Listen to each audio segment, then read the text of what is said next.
Assalamualaikum warahmatullahi wabarakatuh. Alhamdulillahi rabbil alamin. Wassalatu wassalamu ala sayyidina Muhammadin sayyidil anbiya'i wal mursalin wa ala alihi wa sahbihi ajma'in. Wala hawla wala quwwata illa billahil aliyyil azim. Sallu ala rasulina Muhammad. Sallu ala tabibi qulubina Muhammad.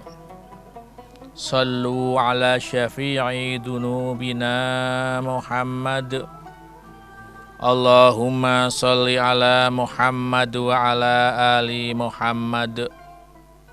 A'udzu billahi minasyaitonir rajim. Bismillahirrahmanirrahim. Wa'bud rabbaka hatta ya'tiyakal yaqin.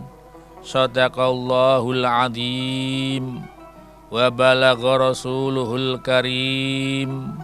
Wa nahnu ala ma qala khaliquna wa raziquna wa maulana minasyahidina syakirin bi qalbin salim. Pemirsa yang berbahagia, pada kesempatan yang baik ini saya mengajak, terutama mengajak diri saya sendiri untuk meningkatkan takwa kepada Allah Subhanahu wa Ta'ala dengan selalu berusaha sungguh-sungguh melaksanakan perintah Allah dan selalu berusaha sungguh-sungguh meninggalkan larangan Allah. Hanya takwalah yang mampu menyelamatkan manusia di dunia dan akhirat.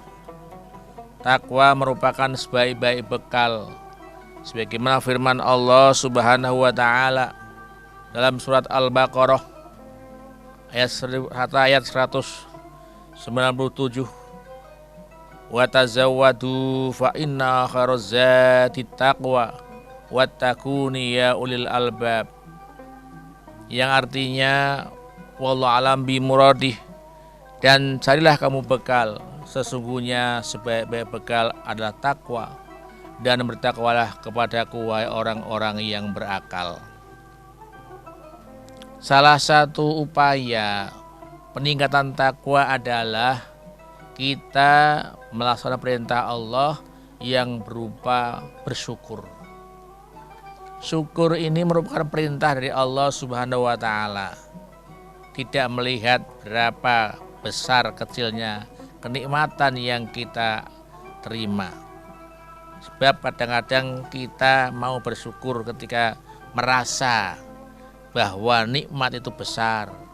Bahkan kadang kita menganggap bahwa nikmat itu hanya yang berupa materi, yang tampak mata, ya. Tetapi sebetulnya tidak seperti itu. Apapun, bagaimanapun, syukur merupakan perintah Allah Subhanahu wa Ta'ala yang harus kita lakukan. Sebagaimana firman Allah dalam surat Al-Baqarah ayat 152, fadhkuruni adzkurukum washkuruli wala takfuruni. Perintah Allah, beringatlah kalian kepadaku.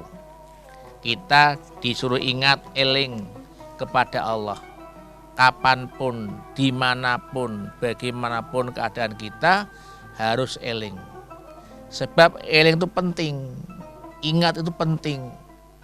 Kadang orang ingat Allah ketika di masjid, ketika di musola, di majelis taklim, tapi ketika di tempat yang lain seperti pasar misalnya, ya, di kantor, kita tidak ingat lagi kepada Allah. Ini berbahaya, terutama ketika kita melaksanakan tugas kita, apapun profesinya, harus ingat pada Allah bahwa yang kita kerjakan itu ibadah. Ibadah itu tidak hanya yang mahdhah saja berupa sholat, zakat, puasa, haji dan sebagainya. Seluruhnya yang bernuansa positif yang diredhoi Allah, itu ibadah. Nah, oleh karena kita perlu selalu eling, ingat. Nah, kalau kita ingat Allah, Allah mengatakan adzkurkum, Allah akan ingat pada kita. Aku akan ingat kamu, kata Allah.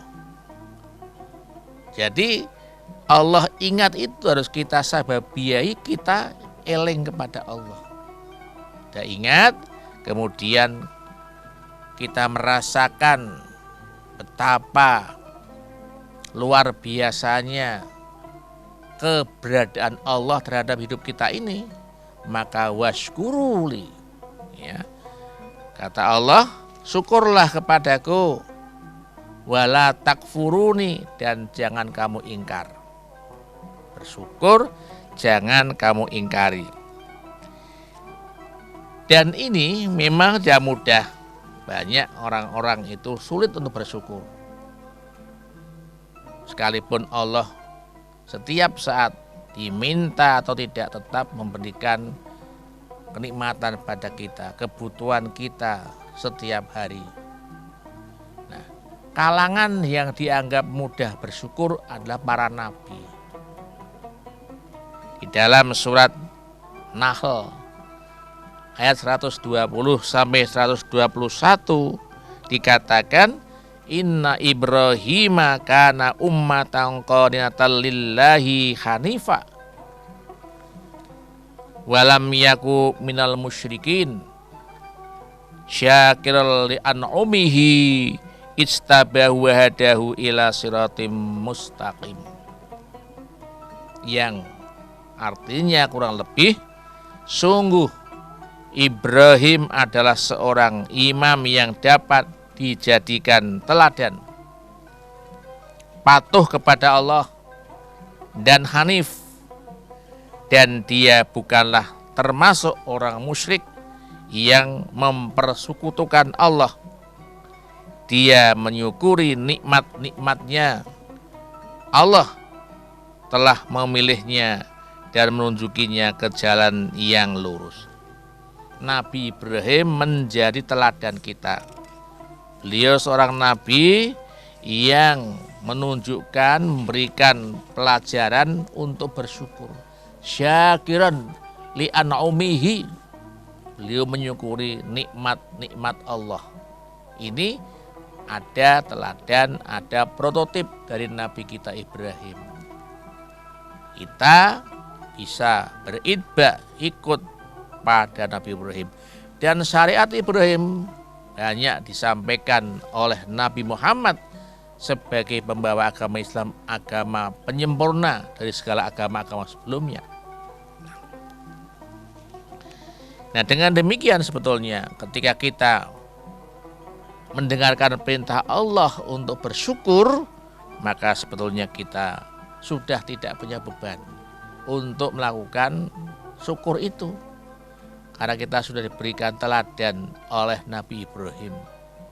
Di dalam surat Al-Baqarah ayat 172 Allah berfirman, Ya ayyuhalladzina amanu kulu min thayyibati ma razaqnakum washkuru lillahi in kuntum iyyahu ta'budun. Wahai orang-orang beriman,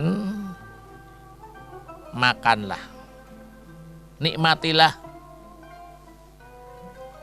rezeki-rezeki yang kami berikan kepadamu, minat thayyibat, yang baik-baik, yang halal-halal. Allah mempersilakan untuk menikmati rezeki Allah yang halal-halal. Setelah itu washkuruli, setelah menikmati rezeki Allah itu kita harus bersyukur kepada Allah. In kuntum iyyahu ta'budun, kalau benar-benar kamu itu mengabdi, menyembah kepada Allah Subhanahu wa taala. Artinya bahwa persembahan ini kita implementasikan dengan bersyukur. Nah, mengapa harus demikian? Kalau kita kaitkan dengan nikmat Allah, jangan kemana-mana pemirsa setelah yang berikut ini.